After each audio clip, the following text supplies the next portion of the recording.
कि सुनो, हम आपसे प्रेम करते हैं, आपको चाहे उनसे प्रेम ना हो। कोई आपके प्रति इतना भाव विभल हो चुका है कि वो आपसे कह रहा है कि हमें आपसे प्रेम है, तो उसकी बात को सुनकर ठहर कर सुन लिया जाए। चाहे आप उससे प्रेम करने के लिए ठहरें या ना ठहरें, मोटे तौर पर कहूं तो आप उसकी इज्जत करें, उसे रिस्पेक्ट दें।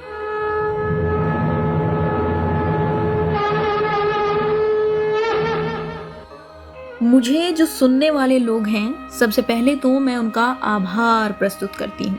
और जैसा कि उन्होंने कहा था कि इस बार वो कुछ इमोशनल सुनना चाहते हैं, तो मैंने प्रेम पर एक कविता जो मुझे काफ़ी अच्छी लगी, सोचा कि वो आपको सुना दूँ, जो रामधारी सिंह दिनकर के द्वारा लिखी हुई है। तो इस कविता के द्वारा प्रेम की महान शक्ति और उसके विविध रूपों का अद्भुत चित्रण प्रस्तुत किया गया है। यह कविता प्रेम के विभिन्न पहलुओं, आकर्षण और सौंदर्य, त्याग और बलिदान, पीड़ा और वेदना, परिवर्तन और आत्म सुधार, अमरता और अनंतता को छूने का प्रयास करती है। यह कविता प्रेम को जीवन का सार और ईश्वर की प्राप्ति का साधन मानती है। इस कविता का उद्देश्य समाज के समक्ष प्रेम को परिभाषित करना है।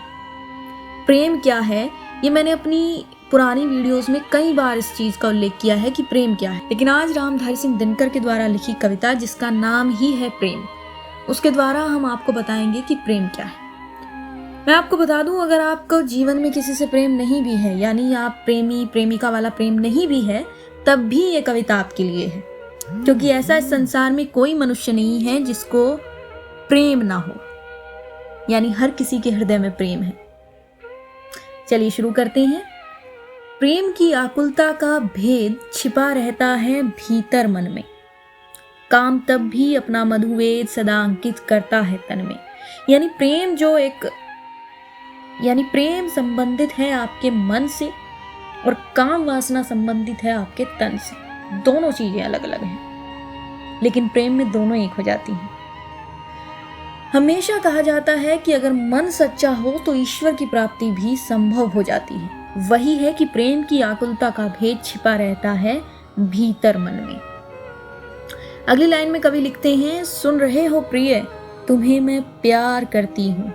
और जब नारी किसी नर से कहे प्रिय, तुम्हें मैं प्यार करती हूँ, तो उचित है नर इसे सुन ले ठहर कर, प्रेम करने के लिए भले ही ना ठहर। कितनी अच्छी ये लाइनें रामधारी सिंह दिनकर के द्वारा लिखी गई हैं। वो कहना चाहते हैं कि जब कोई आपसे कहे, ये पुरुष की ही नहीं, ये इंसानों पे लागू होती है बात, कि जब कोई आपसे ये कहे कि सुनो, हम आपसे प्रेम करते हैं, आपको चाहे उनसे प्रेम ना हो।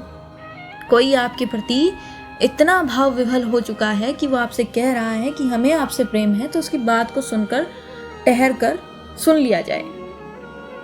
चाहे आप उससे प्रेम करने के लिए ठहरें या ना ठहरें, मोटे तौर पर कहूं तो आप उसकी इज्जत करें, उसे रिस्पेक्ट दें। अगली लाइन में कहते हैं, मंत्र तुमने कौन यह मारा कि मेरा हर कदम बेहोश है सुख से, नाचती है रक्त की धारा, वचन कोई निकलता ही नहीं मुख से। यानी जब किसी को प्रेम होता है, या कोई आपके बैकबोन की तरह आपको प्यार करता है, तो आपका हर कदम सुख से भर जाता है। आपके जीवन में इतना सुख होता है कि आप सोच ही नहीं पाते। दुख आते हैं, लेकिन वो दुख आपको दुख लगते नहीं। मैं इतना सुखी हो चुका हूँ कि मुझे दुख भी आ रहे हैं तो वो दुख नहीं लग रहे। नाचती है रक्त की धारा, वचन कोई निकलता नहीं मुख से। मैं कुछ बोल नहीं पा रहा हूँ, लेकिन मैं सुखी हूँ, मैं खुश हूँ। अगली लाइन में कहते हैं, पुरुष का प्रेम तब उद्दाम होता है प्रिया जब अंक में होती, त्रिया का प्रेम स्थिर अविराम होता है सदा बढ़ता प्रतीक्षा में। यानी पुरुष और स्त्री के प्रेम की वो तुलना कर रहे हैं। वो कहते हैं कि पुरुष का प्रेम तब बढ़ता जाता है जब प्रिया उनके सामने रहती है, आसपास रहती है, और स्त्री का प्रेम जो है वो प्रतीक्षा में और बढ़ता जाता है। कवि यहाँ पर ये कहना चाहते हैं। अगली लाइन में वो कहती हैं कि प्रेम नारी के हृदय में जन्म जब लेता, एक कोने में न रुक सारे हृदय को घेर लेता।